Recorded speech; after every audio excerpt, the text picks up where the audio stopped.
আসসালামু আলাইকুম সুপ্রিয় সপ্তম শ্রেণীর শিক্ষার্থীদেরকে আজকের বাংলাদেশ ও বিশ্ব পরিচয়ের 3 নম্বর ক্লাসে স্বাগতম। আজকের ক্লাসে আমরা প্রথম অধ্যায়ের পার্ট 3 6 দফা আন্দোলন নিয়ে আলোচনা করব এবং পার্ট 4 নিয়ে আলোচনা করব। 1966 সালের 5ই ফেব্রুয়ারি লাহোর বিরোধী, খেয়াল করতে হবে, 1966 সালের 5ই ফেব্রুয়ারি লাহোরে বিরোধী দলের এক সম্মেলন অনুষ্ঠিত হয়। এখানে শেখ মুজিবুর রহমান পূর্ব পাকিস্তানে বাঙালির সব ধরনের অধিকার ফিরে পাওয়ার জন্য 6 দফা কর্মসূচি ঘোষণা করেন। অর্থাৎ লাহোরে গিয়ে তিনি বিরোধী দলের এক সম্মেলন অনুষ্ঠিত হয়। এখানে শেখ মুজিবুর রহমান পূর্ব পাকিস্তানে বাঙালির সব ধরনের অধিকার ফিরে পাওয়ার জন্য 6 দফা কর্মসূচি ঘোষণা করেন।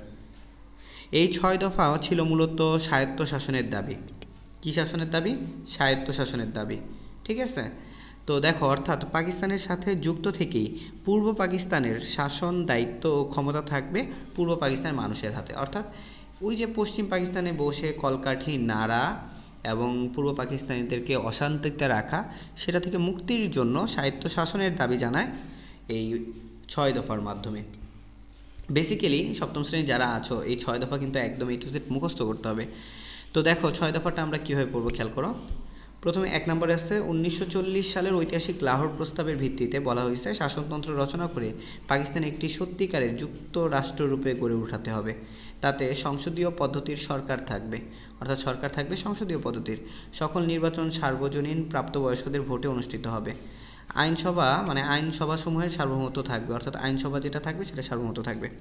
তারপর বলছে ফেডারেল সরকার এখতিয়ারের কেবলমাত্র দেশ রক্ষা ও পররাষ্ট্রীয় বিষয় দুটি থাকবে। ফেডারেল মানে কেন্দ্রীয় সরকারের কাছে শুধু থাকবে কি থাকবে? দেশ রক্ষা, অর্থাৎ পাকিস্তানকে রক্ষা করা, আর হচ্ছে পররাষ্ট্রীয়, অর্থাৎ পাকিস্তানের সাথে অন্যান্য রাষ্ট্রের যেই সম্পর্ক, সেই সম্পর্ক ফেডারেল বা কেন্দ্রীয় এখতিয়ার থাকবে। অবশিষ্ট সমস্ত বিষয় প্রদেশের হাতে থাকবে। পূর্ব ও পশ্চিম পাকিস্তানের জন্য দুটি সম্পূর্ণ পৃথক অথচ সহজে বিনিময়যোগ্য মুদ্রা প্রচলন করতে হবে। দেখো, দুইটা মুদ্রার কথা বলছে। এই ব্যবস্থা অনুসারে মুদ্রার কেন্দ্রের প্রাদেশিক সরকারের হাতে থাকবে। দুই অঞ্চলের জন্য দুইটি স্বতন্ত্র কেন্দ্রীয় ব্যাংক থাকতে হবে, অথবা দুই অঞ্চলের জন্য একই মুদ্রা থাকবে। কিন্তু পূর্ব পাকিস্তানের মুদ্রা পশ্চিম পাকিস্তানে পাচার করতে পারবে না, অর্থাৎ এই দেশের মুদ্রা ওই দেশে যাইতে পারবে না। সকল প্রকার কর, খাজনা, ধার্য এবং আদায়ের ক্ষমতা আঞ্চলিক সরকারের হাতে থাকবে, অর্থাৎ ওই যে প্রদেশের যে সরকার থাকবে তাদের হাতে ক্ষমতা থাকবে কর ও খাজনা ধার্য করার। আঞ্চলিক সরকারের আদায়কৃত খাজনার নির্ধারিত অংশ আদায়ের সঙ্গে সঙ্গে ফেডারেল তহবিলে জমা হয়ে যাবে। দুইটি অঞ্চলের বৈদেশিক মুদ্রা আয়ের পৃথক পৃথক হিসাব রাখতে হবে এবং এই দুই অঞ্চলের অর্জিত বৈদেশিক মুদ্রা যার যার এখতিয়ারে থাকবে এবং কেন্দ্রীয় সরকারের জন্য উভয় অংশ অথবা সমান নির্ধারিত আনুপাতিক হারে বৈদেশিক মুদ্রা প্রদান করবে। আঞ্চলিক সরকারই বিদেশের সাথে বাণিজ্যিক চুক্তি ও আমদানি রপ্তানি করার অধিকার রাখবে, অর্থাৎ যে আঞ্চলিক সরকার আছে সে চাইলেই বিদেশের সাথে বাণিজ্য করতে পারে। পূর্ব পাকিস্তানের জন্য আলাদা একটি বা আধা সামরিক বাহিনী গঠন করতে হবে, অর্থাৎ পূর্ব পাকিস্তানের জন্য আলাদা বা আধা সামরিক একটা বাহিনী গঠন করতে হবে যেন তারা নিজেদেরকে রক্ষা করতে পারে। সো আসলে 6 দফা দেখেই বোঝা যাচ্ছে যে মূলত দেশকে এখানেই বিভক্ত করার একটা প্ল্যান ছিল। 6 দফা দাবি দেখে শঙ্কিত হয়ে যান সামরিক শাসক জেনারেল আইয়ুব খান। সে এটা দেখে ভয় পেয়ে যায়, কারণ স্বায়ত্তশাসন পেয়ে গেলে পূর্ব পাকিস্তান তাদের শোষণ বন্ধ হয়ে যাবে।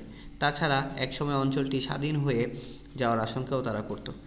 এর ফলে কমে যাবে তাদের বৈদেশিক মুদ্রার ভাগ, কারণ পূর্ব পাকিস্তানে উৎপাদিত পাট বিক্রির টাকাই ছিল পাকিস্তানের বৈদেশিক মুদ্রার সবচেয়ে বড় উৎস। অর্থাৎ এই যে পূর্ব পাকিস্তানের পাট ছিল সেটাই কিন্তু বিদেশে রপ্তানি করে পাকিস্তান সবচেয়ে বেশি অংশ আয় করত। কিন্তু এই টাকা পূর্ব পাকিস্তানের উন্নতির ব্যয় না করে ব্যয় করা হতো পশ্চিম পাকিস্তানের সাময়িক ও বেসাময়িক ক্ষেত্রে। আর এই টাকাটা তারা ব্যয় করতো পূর্ব পাকিস্তানের উন্নয়নে না, পশ্চিম পাকিস্তানের সাময়িক বেসাময়িক ক্ষেত্রে।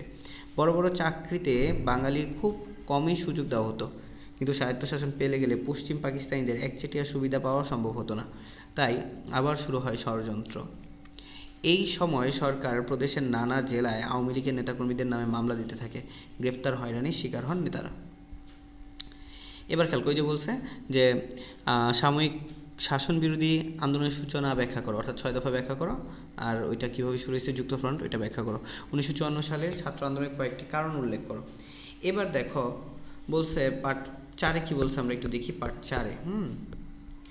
4-এ বলছে যে ঐতিহাসিক আগরতলা মামলার নাম ছিল রাষ্ট্র বনাম শেখ মুজিবুর রহমান এবং অন্যান্য।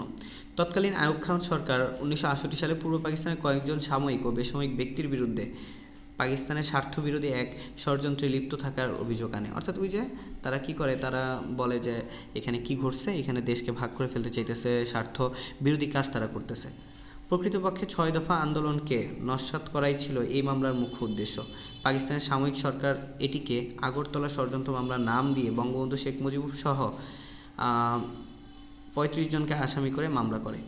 মামলায় বলা হয়, আসামিরা ভারতের যোগসাজশে পূর্ব পাকিস্তানকে পাকিস্তান রাষ্ট্র হতে বিচ্ছিন্ন করে একটি স্বাধীন রাষ্ট্র গঠনের প্রচেষ্টা করে। সরকারের উদ্দেশ্য ছিল শেখ মুজিব সহ 35 জনকে দেশের শত্রু বানিয়ে প্রমাণ করে চরম শাস্তি দিয়ে বাঙালির 6 দফা ও স্বাধিকার আন্দোলন চিরদিনের মতো স্তব্ধ করে দেওয়া। এরপরে খেয়াল করো, এরপর বলছে যে কিন্তু শেষ পর্যন্ত মাওলানা ভাসানীর নেতৃত্বে ছাত্র জনতা তীব্র আন্দোলনের মুখে সাময়িক সরকার মামলাটি প্রত্যাখ্যান করে সকল বন্দীদের মুক্তি দেয়।